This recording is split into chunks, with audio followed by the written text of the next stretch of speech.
Você comprou um imóvel, pagou tudo certinho, mas perdeu o contato com o vendedor, ou ele simplesmente desapareceu, ou se recusa a outorgar a escritura? Esse episódio é para você. A gente vai ensinar um pouco mais sobre a adjudicação compulsória, um instrumento que pouquíssimas pessoas conhecem, mas é muito útil para esses casos. Manu, muita gente desiste de ter escritura quando acontece isso de perder contato com o vendedor, né? É uma pena. É uma pena, as pessoas, elas, na verdade, não têm o conhecimento de que dá pra gente resolver isso de forma extrajudicial, né? Há muito tempo foi só através de medidas judiciais, mas em 2022 foi possível a liberação da adjudicação compulsória extrajudicial. E eu acredito que, às vezes, as pessoas, elas, né, têm essa falta de conhecimento, ou, às vezes, até acreditam que dá para resolver, mas acabam confundindo com a uso capião. Exato. Né? Que é um procedimento mais burocrático, mais complexo, mas tem solução. Se a loteadora faliu e não te forneceu a escritura pública, ou por algum motivo, né, o vendedor se recusa ali a fornecer essa escritura pública, tem uma solução, sim, que é a adjudicação compulsória. Eu acho que a gente vê muitos casos no mercado de pessoas que aparecem no meu escritório, por exemplo. Olha, eu tô com esse documento aqui que eu comprei, e é diferente da uso capião, porque a uso capião, olha, eu entrei nesse imóvel porque era um terreno que estava lá abandonado, eu comecei a cuidar, comecei a capinar, cerquei, utilizo ele há mais de 10 anos, aí entra na uso capião. Mas aparece muita gente que fala, ó, eu comprei aqui em 1980, e aí depois a pessoa sumiu pro mundo, que era um tio às vezes, sei lá, né, de família até muitos casos, que passou para mim aqui esse contratinho, e aí ele foi viver com a mulher dele em outro lugar, e aí eu perdi contato, hoje ele faleceu, os filhos eu não sei onde estão, e aí, o que eu faço? E aí muitas pessoas colocam nessa questão da uso capião, que é realmente, né, tem que intimar confrontante, tem que fazer mapeamento, tudo mais. E a adjudicação compulsória é justamente esse instrumento para conseguir outorgar essa escritura, né, que é literalmente onde o juiz atua como se fosse o vendedor. Eu costumo falar assim, né? O juiz que assina ali e dá a carta para você registrar no cartório. Ou no extrajudicial, quando você faz esse reconhecimento através do notariado. Exatamente. E eu sempre falo para os clientes a diferença, né? Na verdade, quando você puxa a matrícula, se a pessoa que te forneceu, né, o contrato ali, porque geralmente as pessoas fazem um contrato particular, né? Enfim, fornecer um contrato, for a pessoa que está na matrícula, automaticamente você tem um vínculo, né? Então, assim, eu sempre costumo demonstrar para os clientes, eu pego a matrícula atualizada e falo, olha, tá vendo aqui? A pessoa que te vendeu, ela tem o vínculo registral com você. Então, automaticamente não dá pra gente pular para fazer uso capião, né? Até porque a uso capião, como a gente sempre explica aqui, ela é realmente a última hipótese, né? Porque a uso capião, na verdade, ela traz ali a aquisição originária da propriedade, né? Que é isenta de impostos. Então, não dá pra gente trazer a uso capião para substituir qualquer outro procedimento que seja aplicável ao caso. Até porque para não caracterizar uma fraude, né? Uma tentativa de burlar o sistema de recolhimento de impostos e tudo mais. Então, é importante a gente sempre trazer isso à consciência, né? Então, se a pessoa que você tem esse contrato, que você comprou, é a pessoa que está na matrícula, né? Tem o vínculo registral ali, automaticamente deveria ter sido realizada a escritura pública. Não realizada, a gente tem a adjudicação que visa suprir essa necessidade, né? Então, eu acho que essa é a principal diferença. A pessoa que você comprou tem o vínculo registral e a uso capião não, né? Então, assim, se, por exemplo, você tivesse vendido para um terceiro, aí sim daria esse terceiro para pleitear uso capião, porque ele não teria o vínculo ali com a pessoa do registro. Exato, porque você tem um instrumento, às vezes está com firma reconhecida, está tudo certinho, mas assim, é claro, o contrato particular, ele tem uma série de burocracias, inclusive a própria limitação da lei para registrar, né? Para ser feita a transferência da propriedade. Então, você tem aquele contrato todo dentro dos parâmetros legais, só que você só simplesmente perdeu o contato com o vendedor, né? E acontece muito. Aqui em São José tem 2 casos bem emblemáticos, assim, que vira e mexe aparece casos, que é tanto lá de Santana, do bairro Santana, e aqui do Parque Industrial, que eram 2 loteadoras que, sei lá, na década de 70, 60, lotearam e seguiram todos os parâmetros legais dentro da legislação urbanística da cidade, tudo mais. Só que depois vendeu, recebeu e aí depois simplesmente vieram à falência. E as pessoas não conseguem encontrar mais porque a empresa não existe, mas os sócios também já moram em outras cidades, São Paulo, tudo mais. Mas essas pessoas têm o contrato certinho, o contrato com firma reconhecida, com um vínculo ali mencionando o registro do loteamento no cartório de registro de imóveis. Então, para essas pessoas, assim, o instrumento é o uso capião, é a adjudicação compulsória, né? Então é um instrumento útil, prático, que poucas pessoas conhecem e acredito que é muito difícil, né? Isso que pega, sim. assim. Eu acho que a nomenclatura dele também acaba afastando, né? Eu acho que como é um nome um pouco nada usual, na verdade, aí as pessoas associam muito ao uso capião, que eu acho que já tá mais no popular, assim. Exato. Então, os clientes sempre chegam falando da uso capião, Eu quero uso capião, Olha, tem um imóvel aqui, eu não tenho escritura, eu quero uso capião, sim. Aí fala, opa, o que você tem aí? E a adjudicação, realmente, ela é um procedimento que eu falo, ela às vezes fica ali no cantinho, meio escondidinha, mas, nossa, ela é tão útil, né? Inclusive, teve um cliente meu uma vez que ele veio me procurar porque, na verdade, ele tinha vendido um imóvel. E aí a pessoa que comprou se recusava a ir até o cartório e assumir os custos da escritura. Então, esse foi até o contrário, né? E tem a possibilidade... E aí, o que aconteceu, na verdade, de risco, né? Ele vendeu esse imóvel, a pessoa se recusava a fazer a escritura pública, a pessoa que comprou. E aí, ele teve um bloqueio na conta dele, porque a titularidade na matrícula estava no nome dele ainda, e ele teve um bloqueio na conta por dívida de IPTU, porque a pessoa que tinha comprado não estava pagando o IPTU. Então, assim, olha só, né? Não é só pro lado do comprador, mas também pro lado do vendedor, que muitas das vezes o comprador se recusa a fazer. E aí, com isso, tem a possibilidade da gente fazer a adjudicação compulsória invertida. É claro que, assim, a pessoa que está entrando ali com o processo, né, esse vendedor, ele acaba assumindo os ônus, né, dos custos e tudo mais, né, mas é uma estratégia que a gente tem, né, de possibilidade de resolver isso também de forma extrajudicial, sem a necessidade de entrar com um processo judicial. Então, existem decisões até no extrajudicial, né, jurisprudências extrajudiciais, nesse sentido que possibilitam a adjudicação compulsória de forma invertida. É um instrumento útil, assim, porque realmente a gente pensa sempre do lado do comprador, né? Você tem que garantir sua propriedade, porque vai que tem alguma coisa do vendedor. Mas o vendedor também pode sofrer, né?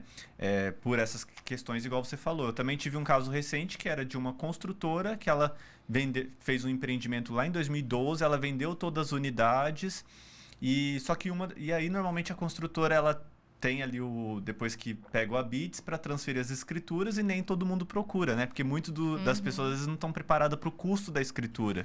Que tem ali escritura, ITBI, registro, que, por exemplo, aqui em São José a gente faz um cálculo de 6% mais ou menos em cima do valor do imóvel. Então, às vezes a pessoa não está preparada para arcar com esses custos que é do comprador. E aí tem gente que pede um prazinho, mas tem gente que acaba simplesmente se esquecendo. E nesse caso, a pessoa se esqueceu e ela transferiu por contrato por um outro, e aí se transferiu e já estava numa terceira pessoa, uma terceira cadeia ali de compradores. E aí surgiu um débito condominial executando a construtora. Mas a construtora, como era uma SPE e ela já tinha cumprido o objeto social dela, que era construção e venda daquelas unidades, daquele empreendimento, ela já tinha encerrado o CNPJ. E aí, claro que entrou com a execução contra a construtora, porque era quem aparecia na matrícula. A gente até tentou levar os documentos lá, o juiz falou, não, é quem está na matrícula que responde pelos débitos condominiais e tudo mais, porque a gente também não tinha o contato desse terceiro comprador. E como a empresa estava encerrada, o juiz já mandou logo penhorar o imóvel para ir para leilão.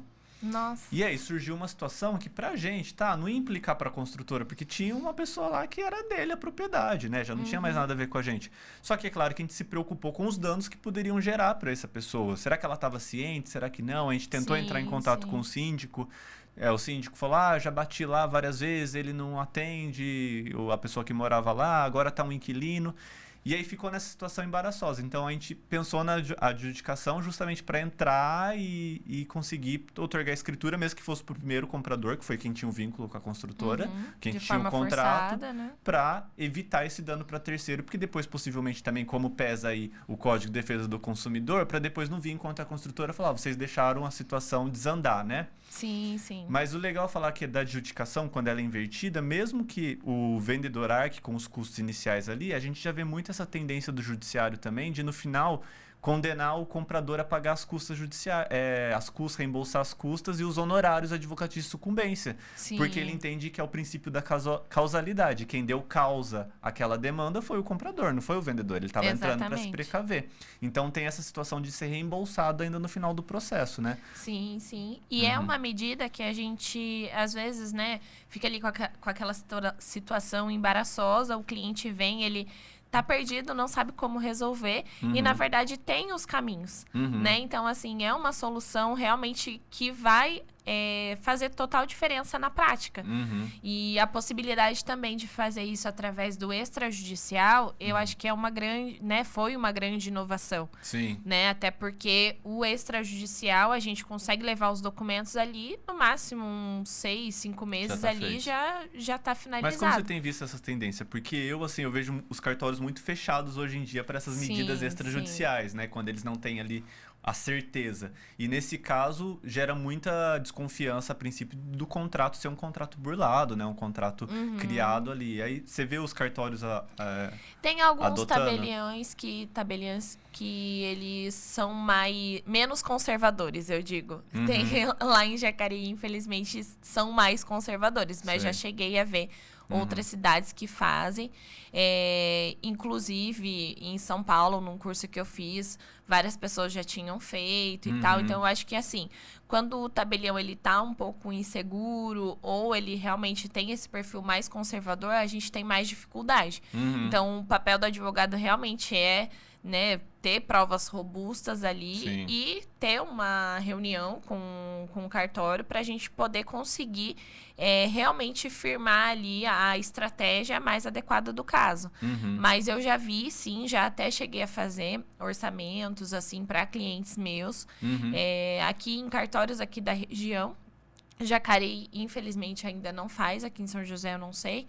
Mas quando o tabelião ele é mais conservador, tem essa resistência mesmo. Por conta dessa segurança, né? Que ele fica responsável pelo ato. Então, é diferente do judiciário, que o juiz determina, tá determinado, teve instrução e tudo mais. Eu entendo, assim, o cartório às vezes ser bem conservador, mas diante de documentos robustos ali, provas contundentes, não tem por que não fazer, né? Não tem por que não fazer. E se o CNJ permitiu, então exatamente. Que tem a possibilidade. Essa é a minha argumentação sempre. Se existe a lei já trazendo a possibilidade e os documentos preenchem todos os requisitos, não há por que ter essa resistência, né? Então, acho que assim, dependendo da situação, eu acho que cabe ao advogado até fazer uma reclamação e tal, e realmente exigir ali que seja feita. Porque senão a gente não teria jurisprudências modificando decisões, né? Exato. Então, eu vejo, assim, até suscitação de dúvida, muitas das vezes. Às vezes o registrador também é mais conservador e tal.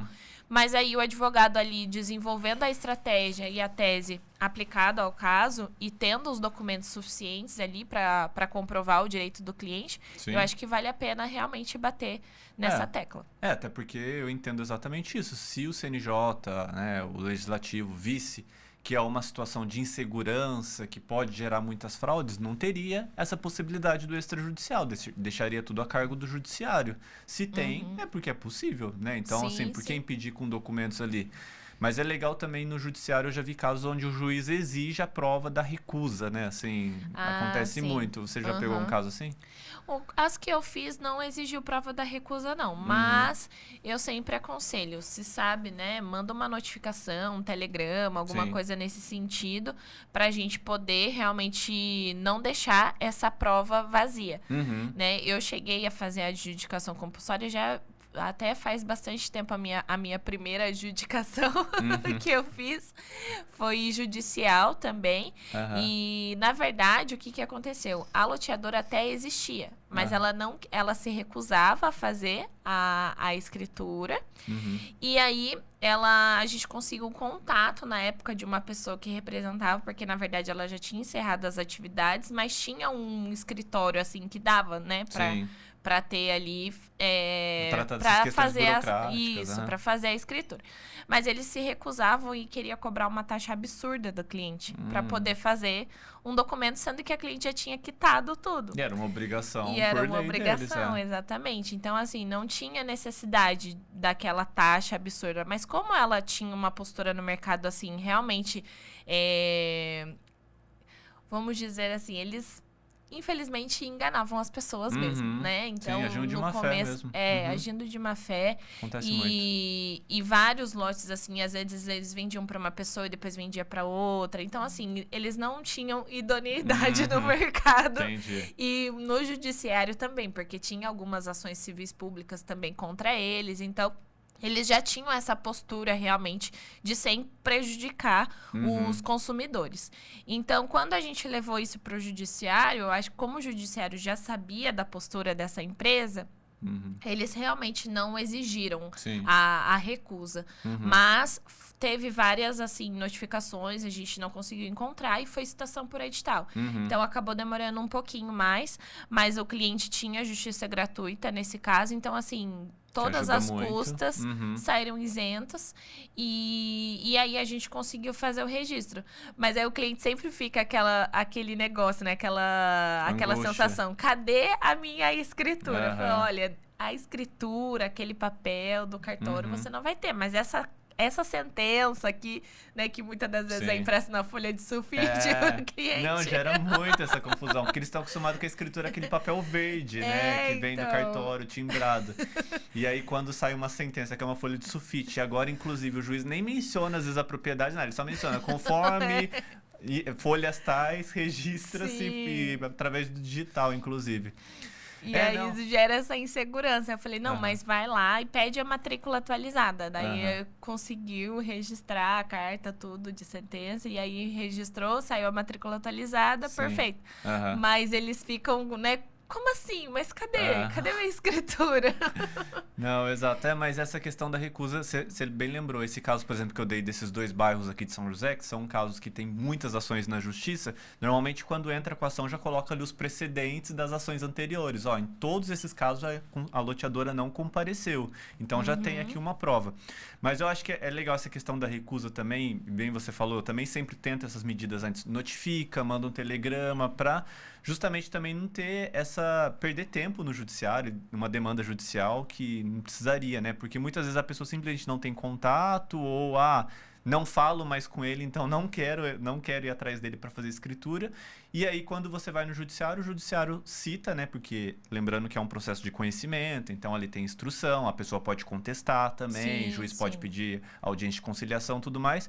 E aí, quando a pessoa vem com a contestação, ela nem contesta, na verdade. Ela fala, olha, eu nunca recusei, eu tô aqui esperando ele me acionar para ir no cartório assinar, né? Exatamente. Então, acabou que demandou o judiciário, demandou o custo, demandou o advogado fazer todo esse trabalho por uma situação que era só ter feito um acordo antes, ligado, para vamos no cartório assinar. E muitas das vezes também, que nem a gente falou, aí a pessoa tem a justiça gratuita, aí o judiciário pode interpretar que a pessoa não está querendo custear a escritura, né? Sim. Principalmente se vem esse tipo de defesa de, eu nunca recusei, estou aqui à disposição. Exato.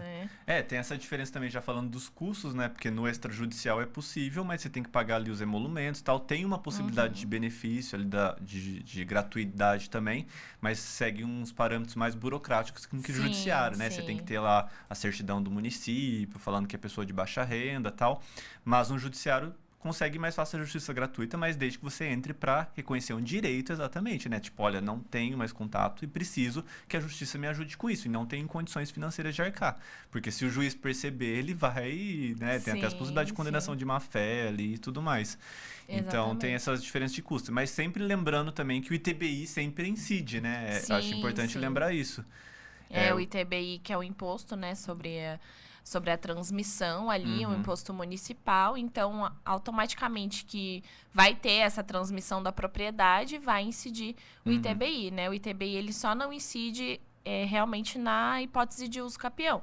Mas também, tendo em vista que a uso capião é um procedimento muito mais complexo, né, muito mais burocrático e mais demorado, né, acaba tendo a vantagem de você pagar o ITBI mesmo. Sim. E até porque também a uso capião ela é de forma excepcional, sim, né? Não dá pra gente utilizar o uso capião para substituir a adjudicação compulsória, mas o ITBI ele precisa ser recolhido. Exato, o imposto de transferência nesse caso não adianta usar de artimanhas para tentar fugir, né? As pessoas estão conscientes que tem esses instrumentos e cada instrumento cabe para um sentido específico.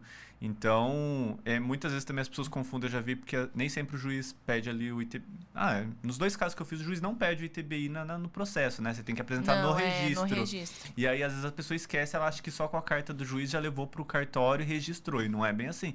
Você precisa passar na prefeitura, recolher o ITBI para ir para o cartório, que é o registro de imóveis que faz essa conferência. Mas também tem a possibilidade de parcelamento, né? Muita gente esquece disso. O ITBI, se você, pelo menos, aí eu acho que de município por município, né? Que vai da lei orgânica.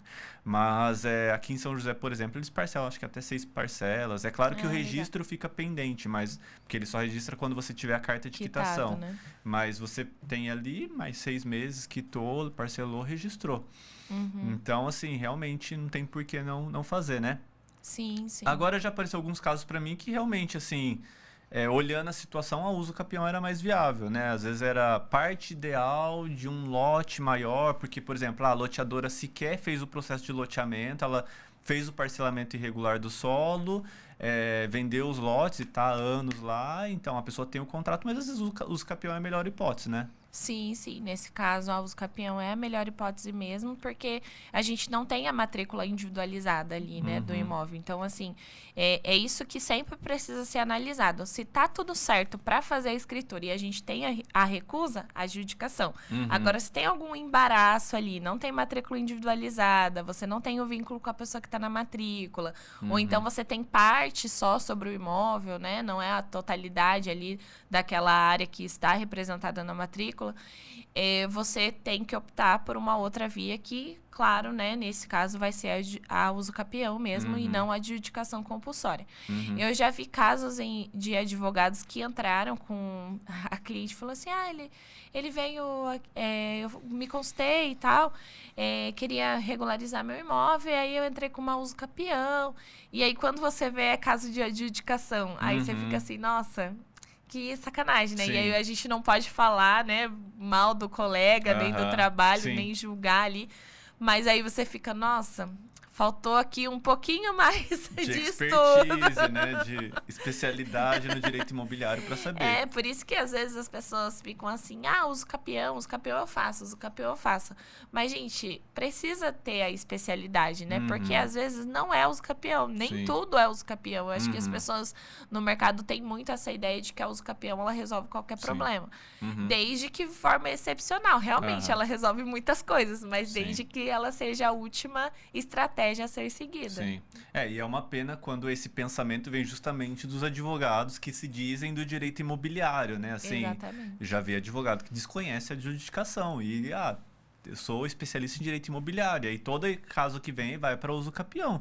E uso capião é essa questão, a gente não consegue... Quando o cliente pede pra gente, igual você falou, no extrajudicial, vai ali, é questão de dias pro tabelião fazer a escritura, tá resolvido. Mas no judiciário, normalmente a gente não consegue precisar o tempo pro cliente que leva, né? Porque depende da comarca, da demanda da vara que vai cair e tudo mais. Mas... se comparar o uso capião com a adjudicação, a gente pode garantir que a adjudicação é muito mais rápido, assim, né? Normalmente não tem nem recurso de apelação, porque muitas vezes a pessoa ou não comparece, ou se comparece, não tem que criar de oposição. Sim, não tem nada de que citar confrontantes, né? Aquela citação por edital obrigatória de ausentes, incertos e possíveis interessados, né? Então, assim, é bem mais sucinto, né? E fora os custos, né? Porque a uso capião, por mais que você consiga a justiça gratuita, você tem que fazer o levantamento, você tem que contratar um engenheiro, um topógrafo e tal. Então, tem os custos ali pro cliente anterior. Então, é muito triste quando o advogado desconhece e só coloca esse instrumento pro cliente e acaba onerando e demorando demais para resolver a situação, né? Sim, sim. Mas enfim, eu acho que a gente tratou aqui de todas essas possibilidades, né? Eu acho que é legal as pessoas conhecerem, terem ciências e, principalmente, se você tem uma situação a ser resolvida, um contrato, um terreno que você fez, comprou, pagou tudo certinho, mas não tem escritura, procure resolver, porque quanto mais tempo leva para resolver, mais difícil fica, né?